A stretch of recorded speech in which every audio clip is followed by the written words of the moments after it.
Hello teacher, I am university student and major in civil engineering.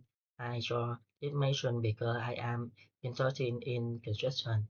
I do I do not have a part-time but not have a part-time job on now because I am busy with my study. This time I am learning this subject, my favorite subject, and uh, and should thorough listen because it is practical and useful. Learning and learning English is very important because it helps my study better prep uh, development and have more job opportunities it in the future.